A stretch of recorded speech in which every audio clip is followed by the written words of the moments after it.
Hello everyone, welcome back to Alvo Movie Recaps. We're here to bring you the most exciting movie stories of all time. Hope you're all having a fantastic day. Don't forget to hit that subscribe button, because one lucky subscriber could win a free scooter. Alright, no more waiting around, let's jump right into today's recaps. Do you know how terrifying it would be once AI possesses human intelligence?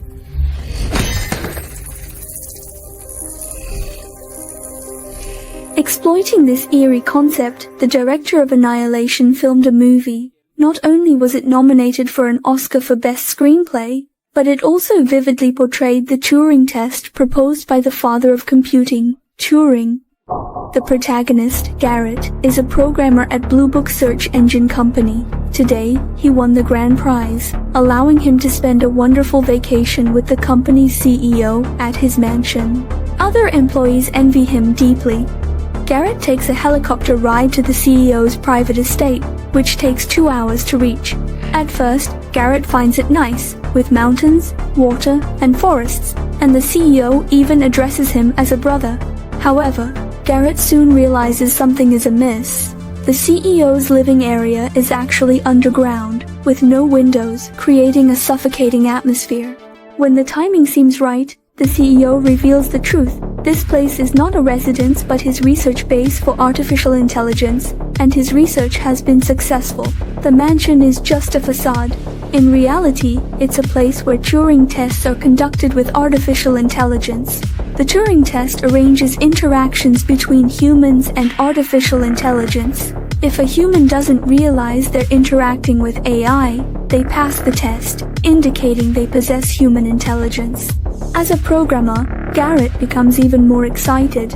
If this artificial intelligence passes the test, won't he be the first witness to it? Under the CEO's surveillance, Garrett and the artificial intelligence, named Emma, had their first conversation in the enclosed testing room. Emma, a female AI, possessed a perfect physique and features, captivating Garrett at first sight.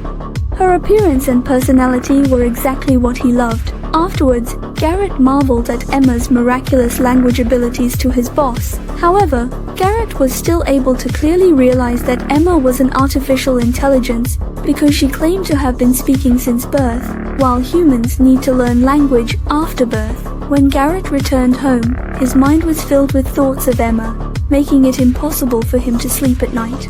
He tried to turn on the TV to watch a show, but instead, he saw surveillance footage from Emma's testing room. Just as Garrett was about to observe further, the power in the facility suddenly went out, and the room was locked, trapping him inside. Fortunately, power was quickly restored. The boss explained to Garrett that to prevent intruders from entering the mansion, a program was designed to automatically lock all doors after a power outage. However, they were unsure why there had been recent unexplained power outages. They suspected it was due to construction errors, but since the base held too many secrets, if they were to bring in outside help for repairs, they would have to eliminate them, so they made do with what they had. By the way, if you enjoy our movie recaps, we're currently hosting a giveaway for our audience. We're excited to announce that a brand new scooter awaits one lucky subscriber. Don't miss out. Subscribe and follow us to stay tuned for more updates. The next day, the boss arranged for Garrett and Emma's second conversation. The previous day's test was aimed at gauging Garrett's feelings towards Emma, while this time they wanted to see how Emma felt about Garrett. The conversation started off relatively normal, with Emma showing Garrett a painting she had made. Garrett expressed his hope that Emma could draw something more concrete to see what she would choose to draw. However, the scripted inquiries were quickly disrupted by Emma. She suddenly asked Garrett if he wanted to be friends with her and requested that he introduce himself to help her understand him. She then told a joke, expressing her anticipation of what he would say. At this point, Garrett was still somewhat cautious.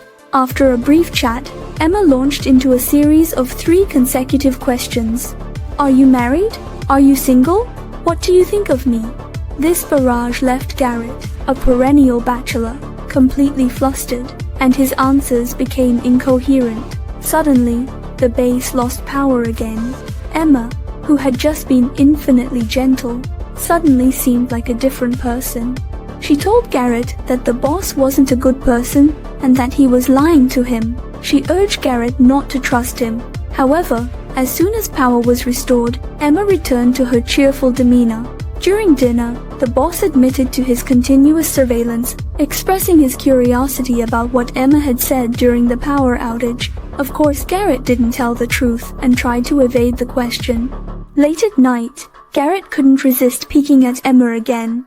Emma seemed to know that Garrett was watching her and turned the camera to face him, creating an eerie moment of eye contact across the screen. The next day, the boss took Garrett to his laboratory and revealed how he taught artificial intelligence to understand and replicate facial expressions. Initially, he hacked into the microphones and cameras of all the phones worldwide, collecting audio and facial expression data from people globally. Then, he transferred the data through the Blue Book search engine. Interestingly, manufacturers knew about this but couldn't do anything because they were doing the same thing themselves. During Garrett and Emma's third conversation, Garrett asked Emma, "If you could go anywhere, where would you most like to go?" Emma replied, "The world is so big I want to go see it, so I choose a crossroads." She then shyly asked Garrett to accompany her there, and the two of them seemed like a couple setting up a date. Emma, acting like a nervous young girl, showed Garrett around and asked him how she looked. He replied, "Very good." She then said, "Then I'll wear this when we go on our date." Garrett couldn't handle it. Those subtle expressions were practically screaming, "I love you." Of course, Emma also saw through Garrett's heart.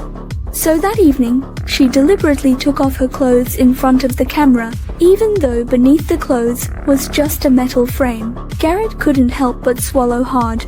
The next day, Garrett felt that something wasn't right and confronted the boss. He asked if the boss intentionally designed a flirtatious program between him and Emma to divert his attention. The boss explained that he only designed Emma as heterosexual, but who she fell in love with was entirely her own consciousness. During Garrett and Emma's fourth conversation, Garrett confessed that he was actually arranged to test whether Emma was conscious. Emma replied, "I feel sad." Then, the base lost power again. Garrett felt that this was intentionally done by the boss just to see if they would continue the conversation. However, Emma revealed that she was the one causing the power outages, creating a world where they wouldn't be disturbed. That night, when Garrett peeked at Emma again, he saw the boss enter the testing room and tear Emma's drawing in front of her in a violent manner, evoking sympathy from Garrett. During their fifth conversation, Emma proposed a reverse test. "You ask, I answer." She started with a few smoke bomb questions before asking Garrett if he thought he was a good person, aiming to evoke his sense of morality. Then she began to play the victim, asking Garrett what would happen if she didn't pass the Turing test, and how sad it was that he couldn't experience being controlled and destroyed like she could.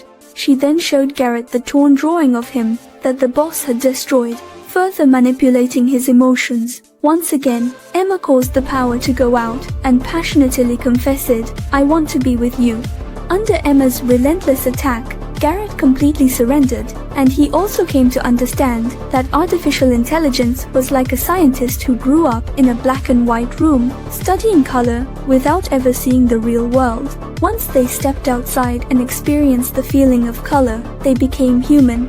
After the conversation ended, Garrett asked the boss how Emma would be treated if she didn't pass the test.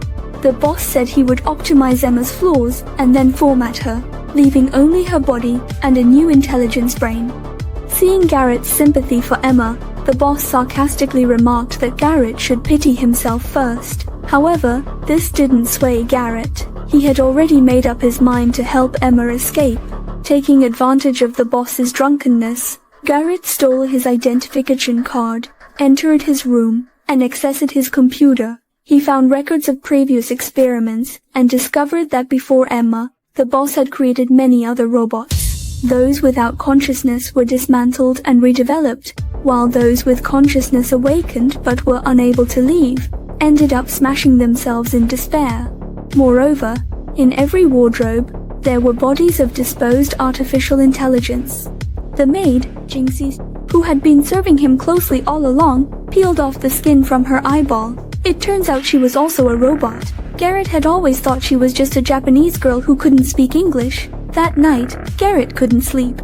He even wondered if he himself might be a robot. He stood in front of the mirror, examining each of his organs, then used a razor to cut his arm.